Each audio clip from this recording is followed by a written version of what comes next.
Neil Young, le retour des Foo Fighters, ces deux morceaux, je dirais pas attendus. Neil Young, je pense que personne n'y croyait. Finalement, ça se fait. Grande fierté, grand bonheur. Les Foo Fighters, ben, les gens les attendaient. En 2016, ils pensaient qu'on les aurait. En 2017, pourquoi pas cette année? Eh bien là, ça y est, 2018.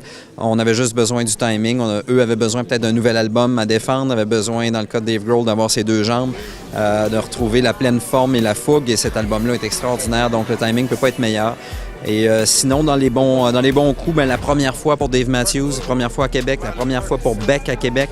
Lord, à ma connaissance, n'est pas venu à Québec non plus. J'y pense comme ça.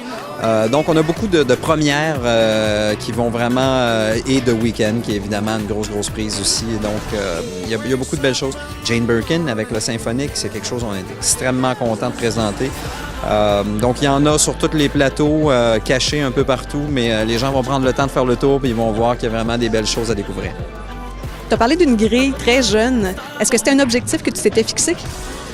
Oui, de donner un certain vent de fraîcheur. On veut pas se dénaturer, on veut pas perdre nos racines. Diversité, on veut être métal, on veut être hip-hop, on veut être électro. On a Sturgill Simpson qui va amener du country avec le gagnant du Grammy de l'album de l'année.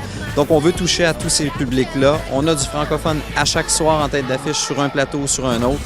Mais dans la portion, disons, discrétionnaire, dans le dosage des épices, oui, on est revenu vers plus de pop encore. Et qui dit pop, souvent, va dire plus jeune, des contenus plus actuels.